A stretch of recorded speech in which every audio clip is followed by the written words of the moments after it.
All right, Hubba Bubbas. I am, okay, don't be scared. I'm not leaving the last dispensation tomorrow, but my brother and I are starting a podcast. If you don't know what I'm talking about, go to the community section of my channel. Go to the community tab where I make posts and read my latest post about my brother and I starting a channel. Okay, and that'll be happening the beginning of December, probably the beginning week of December, and it will be an in-house studio experience, and my brother will be visiting often.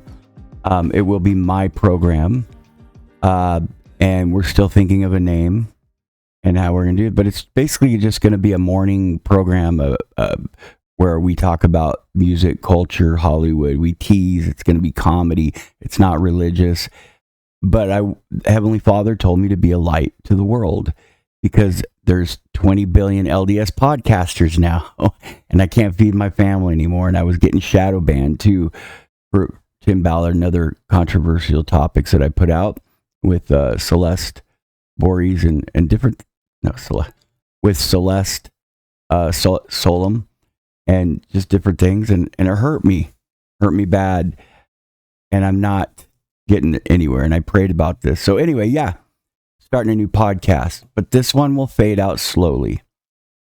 I've served my mission well, and the Lord told me that it's okay to move on. So go read that post in the community section. Now, Jasmine Rapali, not Rapid Eye, Rapali. Just playing Jasmine. She's a good scholar, and but you know what? She dogged me 3 times. I tried to hit her up for an interview, and never got back to me, but it's okay. Do you know that's mostly happened with the BYU crowd when I've hit them up? But look at me. Oh, I forgot to wear my teeth, but that's okay. You get the cackling witch. All right, let's get started. So I saw a video the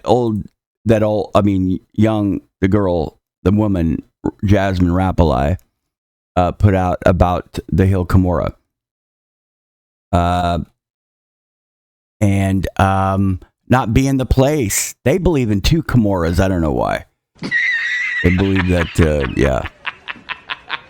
So, I have an argument. All right, what's the name of that video? You serious? What is the name of, I'm just putting no bones, Hill Cumorah. And I did my due diligence. I didn't just AI this. I interviewed people, and I did my own research with scripture citation and all that good stuff. But Jasmine, the missing evidence for the Book of Mormon battle. Why isn't there bones? Okay, and all kinds of stuff she comes up with. So I'm going to lay out what she said. All right, and you can watch the video. I'll even leave you the link. I'm not necessarily a Heartlander, but I am a hemispheric guy right now. But I believe that both sides, I'd say North American people, the Heartlanders, have a lot more evidence. Okay, so let's get started. Here's the dealio. So we're talking about the Hill Cumorah and the final battles described in the Book of Mormon.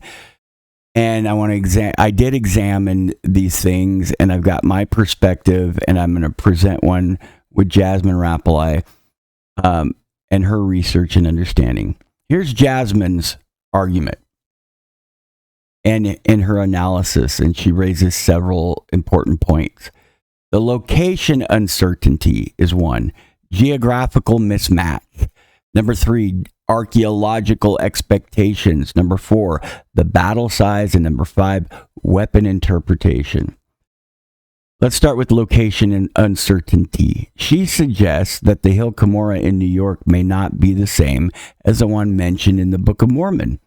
Rapali points out that early Latter-day Saints didn't start calling the New York Hill Cumorah until about 10 years after Joseph Smith found the plates. So what? It wasn't like there was a bunch of books, Jasmine, written about the Hill Cumorah. I'd say 10 years into it's a pretty good time to find for people to start circulating that. You see, the early brethren, we didn't have reference books and and church history. Okay, it was all mainly word of mouth, and the men that were still alive were still journaling stuff and writing the Book of Commandments still and stuff like that. So number 2, geographical mismatch. The New York Hill doesn't fit the Book of Mormon's description of the Hill Cumorah, which should be in the land northward. Yeah, it's in the land northward, north of a narrow neck close to the sea. I'll get to that. So she thinks it's somewhere, around the Panama or the, somewhere in Mesoamerica, right? Archaeological expectations. Rapalli addresses the lack of physical evidence, explaining that decomposition and environmental factors make finding human remains extremely unlikely, even at known battle sites. I'll explain that. Battle size. She discusses the seemingly large number of casualties, which is about 230,000, mentioned in the Book of Mormon, offering several explanations, including possible exaggeration in ancient texts and different interpretations of numerical terms. She's basically trying to disprove the Heartland people. They really have it out for us. Oh, I'm not one of you.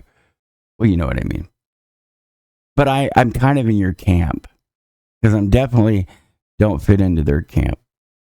They don't like the neo-scholars. Okay, number 5, weapon interpretation. Rapalli suggests that the swords mentioned in the Book of Mormon might actually refer to Makuatul. I don't know how to say that. And Mesoamerican weapon made of wood and obsidian. Oh, yeah. Yeah, I know what you're talking about. Which could explain the lack of metal artifacts. This is just reaching garbage. So here's my side. Now sorry, Rapalli, Jasmine, that stood me up 3 times for an interview. Not stood me up, just didn't get back to me. Along with many others. Yeah, I'm a little hurt. So what? What are you going to do? What are you going to do? Unsubscribe from me? Leave me? Location and evidence. Like I said, you know what she says. Well, I believe that the Hill Cumorah in New York is indeed the site of the final battle and Jaredite battles. I do. I was taught that when I was a kid. And I taught it on my mission. The lack of visible evidence doesn't disprove this at all. As I pointed out before, the remains of soldiers were likely left on the surface. And when things are left on the surface, the decomposition over time is different. Generations of farming have further dispersed any remnants. So you rot, bones turn to dust. The enemies didn't bury their dead. Okay? They just didn't. They were more interested in looting. How about artifacts? And that's why you don't find a lot of metal, because the enemy takes their helmets and swords and breastplates and everything like that and leaves them naked. Well, why didn't the Nephites bury their dead? Because they were scared. They were getting the crap out of there. They were being annihilated.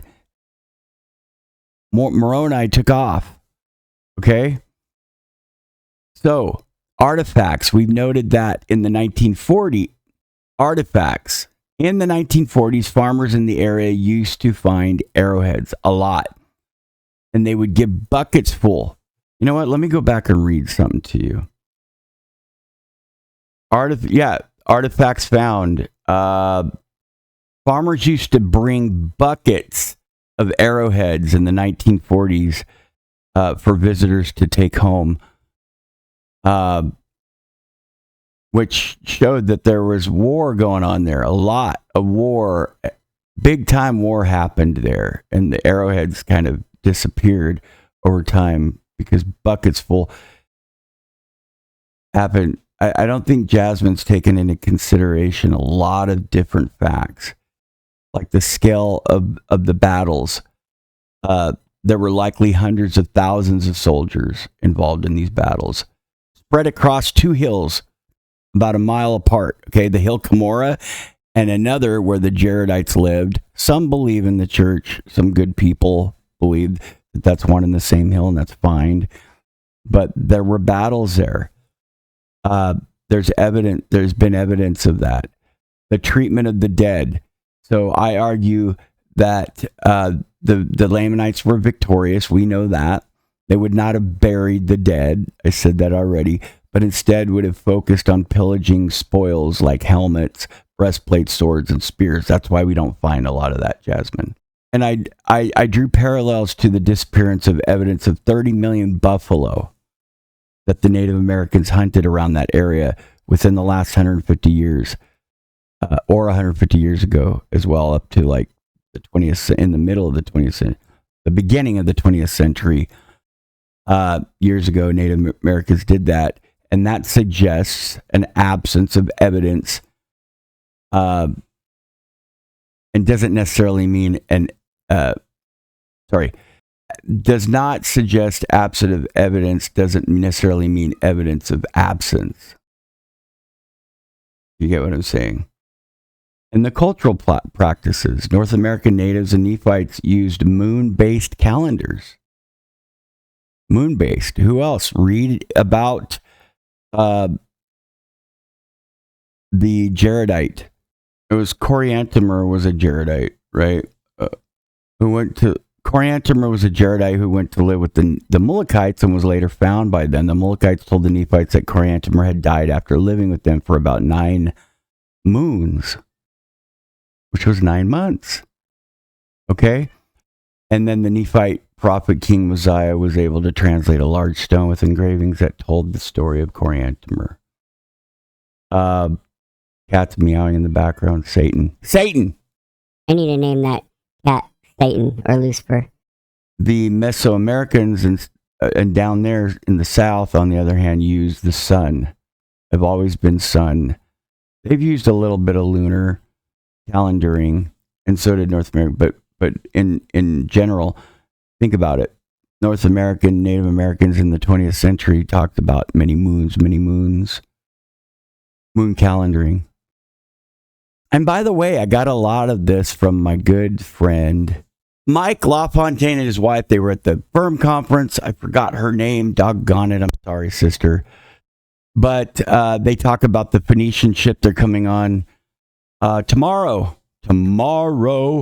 And they're awesome people. But he's a Chippewa, and he helped me with a lot of this because it made me upset a little bit. Right? So the buffalo, yeah.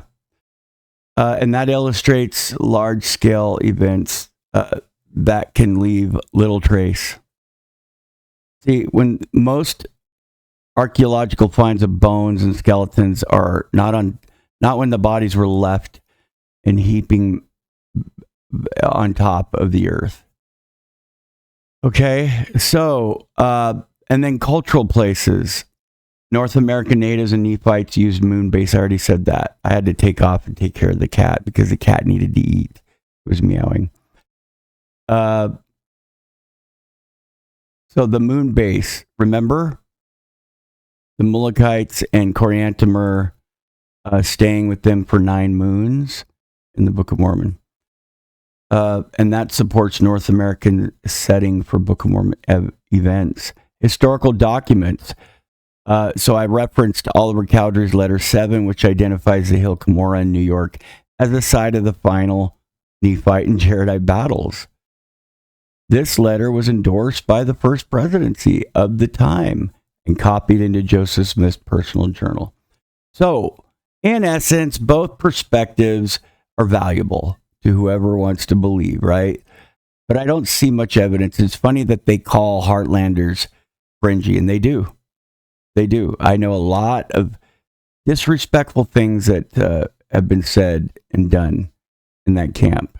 And that's the truth about Heartlanders, because they feel like, I don't know, that they're not any more fringier in the eyes of archaeologists who don't go to church anywhere and that study in Mesoamerica. But let's respect them.